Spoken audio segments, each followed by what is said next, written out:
दोस्तों, मैं डॉक्टर जमील। आज आप लोग को इस वीडियो में बहुत ही इंटरेस्टिंग केस के बारे में बताऊंगा। आज हम डिस्कस करेंगे स्वान नेक डिफॉर्मिटी। ये आप लोग देख सकते हैं, स्वान नेक डिफॉर्मिटी इस तरह की होती है। अभी आप लोगों को बता देता हूँ पहले स्वान नेक डिफॉर्मिटी होता क्या है। स्वान नेक डिफॉर्मिटी इज अ कंडीशन। इसमें क्या होता है, जो पेशेंट की फिंगर्स होती है, फिंगर एबनॉर्मली बेंड होने लगती है। ये देख सकते हैं आप लोग, स्वान नेक डिफॉर्मिटी कुछ इस तरह की होती है। इसमें फिंगर्स बेंड होने लगती है। ये जो स्वान, बेटा इधर दिखाओ जूम करके। स्वान नेक डिफॉर्मिटी में क्या होता है, 3 जॉइंट इन्वॉल्वमेंट का, 3 जॉइंट्स का इन्वॉल्वमेंट होता है। First, second, third. जो हमारा फर्स्ट जॉइंट होता है इसे हम बोलते हैं डिस्टल इंटरफेरेंजियल जॉइंट। इसमें डिस्टल इंटरफेरेंजियल जो जॉइंट होता है, इसका फ्लेक्शन हो जाता है। उंगली का जो आगे का हिस्सा होता है वो नीचे झुक जाता है, जिसे हम फ्लेक्शन बोलते हैं। तो डीआईपी जॉइंट का हमें इसमें फ्लेक्शन देखने मिलता है। इसके बाद सेकंड जो जॉइंट होता है, जिसे हम बोलते हैं PIP, proximal interphalangeal joint. Proximal interphalangeal joint का हाइपर एक्सटेंशन हो जाता है, उंगली सीधी हो जाती है। उसके बाद थर्ड जो जॉइंट होता है, इसमें मेटाकार्पोफेरेंजियल जॉइंट। मेटाकार्पोफेरेंजियल जॉइंट का हाइपर एक्सटेंशन हो जाता है। तो ये 3 जॉइंट का इसमें इन्वॉल्वमेंट होता है। फर्स्ट जो होता है प्रोक्सिमल इंटरफेरेंजियल जॉइंट, जिसका फ्लेक्शन हो जाता है। सेकंड डिस्टल इंटरफेरेंजियल जॉइंट, जिसका हाइपर एक्सटेंशन हो जाता है। थर्ड हमारा मेटाकार्पोफेरेंजियल जॉइंट, जिसका भी हाइपर एक्सटेंशन हो जाता है। तो 3 जॉइंट का इसमें इन्वॉल्वमेंट होता है। 3 जॉइंट का इन्वॉल्वमेंट होने के कारण इसे हम स्वान नेक डिफॉर्मिटी बोलते हैं। अभी मैं आप लोगों को बताता हूँ इसे स्वान नेक डिफॉर्मिटी क्यों कहा जाता है।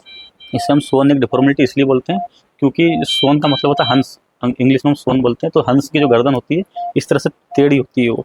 तो इसे हम साइड से देखते हैं तो ये हंस की गर्दन के जैसा दिखाई देता है, इसलिए इसे हम स्वान नेक डिफॉर्मिटी बोलते हैं, जो कि कुछ इस तरह का दिखाई देता है। देख सकते हैं आप, स्वान नेक डिफॉर्मिटी का एक क्लासिकल पेशेंट है।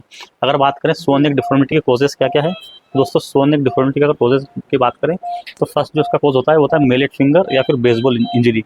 मेलेट फिंगर बेसबॉल इंजरी क्या होती है, जो लोग बेसबॉल खेलते हैं उसके कारण फिंगर में चोट लग जाती है, टेंडन की इंजरी हो जाती है, टेंडन रप्चर हो जाते हैं। उसकी वजह से पेशेंट को स्वान नेक डिफॉर्मिटी हो जाती है, जिसे हम मेलेट फिंगर या फिर बेसबॉल इंजरी बोलते हैं। सेकंड इसका कॉज होता है टेंडन इंजरी। टेंडन मतलब जो कि हमारा फ्लेक्शन टेंडन या फिर extension tendon, proximal interphalangeal joint के टेंडन या फिर मेटाकार्पोफेरेंजियल जॉइंट के टेंडन रप्चर हो जाए, उनकी इंजरी हो जाए और ट्रोमा की वजह से, तो उसके कारण भी पेशेंट को स्वान नेक डिफॉर्मिटी देखने मिल सकती है। इसके बाद अदर इसके जो कॉज होते हैं वो होता है ट्रोमा एक्सीडेंट। कोई ट्रोमा एक्सीडेंटली कोई चोट लग गई, जैसे बेसबॉल वाले होते हैं, बॉल जो खेलते हैं वो लोग, तो उसकी वजह से वॉलीबॉल वाले उनको फिंगर में चोट लग जाती है, तो उसकी वजह से भी इस तरह का प्रेजेंटेशन हमें देखने मिल सकता है, जिसे हम स्वान नेक डिफॉर्मिटी बोलते हैं। इसके बाद ये जो पेशेंट है, इनको ये क्यों हुआ अभी मैं आपको बताता हूँ। तो इसका एक नेक्स्ट क्लासिकल कॉज होता है, जिसे हम बोलते हैं RA, रूमेटिक अर्थराइटिस। तो ये रूमेटिक अर्थराइटिस में भी होता है। ये पेशेंट हमारे पास आए थे, इन्हें फिंगर्स की प्रॉब्लम थी, पेशेंट को लंबे समय से उंगलियों में दर्द था, इन्होंने पेरीफेरी में ट्रीटमेंट कराया, कोई आराम नहीं मिला। इसके बाद हमारे पास हमने यहाँ पे पूरा इनका एग्जामिनेशन किया, पेशेंट को देखा, उसके बाद पेशेंट का फाइनल डायग्नोस बना कि पेशेंट को स्वान नेक डिफॉर्मिटी है और पेशेंट को रूमेटिक अर्थराइटिस है। इसके बाद बात करते हैं इसके टेस्ट की, कैसे पता करेंगे कि पेशेंट को स्वान नेक डिफॉर्मिटी है। तो उसका टेस्ट के लिए सबसे पहले हम एक्सरे करते हैं। एक्सरे फिंगर्स का करते हैं, रिस्ट का एपिलेटरल करते हैं, उसमें हम देखते हैं बोन किस तरह की है, बोन में एब्नॉर्मलिटीज देखते हैं। इसके बाद सीटी स्कैन किया जाता है। सीटी स्कैन के बाद MRI स्कैन किया जाता है। अगर पेशेंट को टेंडन इंजरी है, बेसबॉल इंजरी है, कोई ट्रोमा की वजह से हुआ है, टेंडन टूटे हैं, तो हम उसे उसमें MRI से पता करते हैं कि पेशेंट को स्वान नेक डिफॉर्मिटी क्यों हुई है, तो उसके अकॉर्डिंग उसका ट्रीट किया जाता है। तो CBC, chest x-ray, ESR, CRP किए जाते हैं। इसके बाद इनके केस में अगर कोई आप सस्पेक्ट कर रहे हैं कि पेशेंट को रूमेटिक अर्थराइटिस है, तो उसमें आपको पेशेंट का CBP कराना है, ESR कराना है, CRP कराना है। इसके बाद एक टेस्ट होता है जिसे हम RA फैक्टर बोलते हैं। तो RA फैक्टर कराना है, ये आप लोग देख सकते हैं, पेशेंट का हमने RA फैक्टर कराया। RA फैक्टर पेशेंट का बहुत बड़ा आया, 72.515, नॉर्मल 20 से कम होना चाहिए। इसके बाद इसे कंफर्म करने के लिए फिर हम एक टेस्ट कराते हैं जिसे बोलते हैं एंटी-CCP एंटीबॉडी।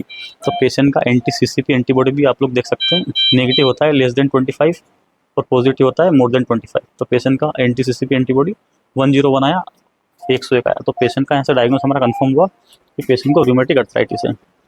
तो दोस्तों, ये तो मैंने बताया आप लोगों को पहले रूमेटिक अर्थराइटिस क्या है, इसके कॉजेस क्या है, तो टेस्ट कैसे करेंगे। अभी बात करते हैं ट्रीटमेंट की।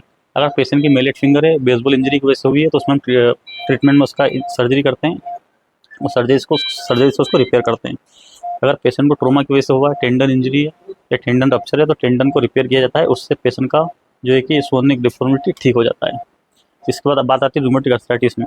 तो इन मरीजों में ज़िंदगी भर दवाई चलती है, दवाई के सहारे ये लोग इस बीमारी से छुटकारा पा सकते हैं, पेन कम हो जाएगा। ये प्रॉब्लम तो मुश्किल है ठीक होगी, ये परमानेंट रहेगी ऐसी, लेकिन जो पेशेंट का दर्द है वो दर्द में काफ़ी हद तक पेशेंट को आराम लग जाता है। जैसे कि दादा आए थे जब बहुत ज़्यादा दर्द था, अभी ठीक लग रहा है इनको।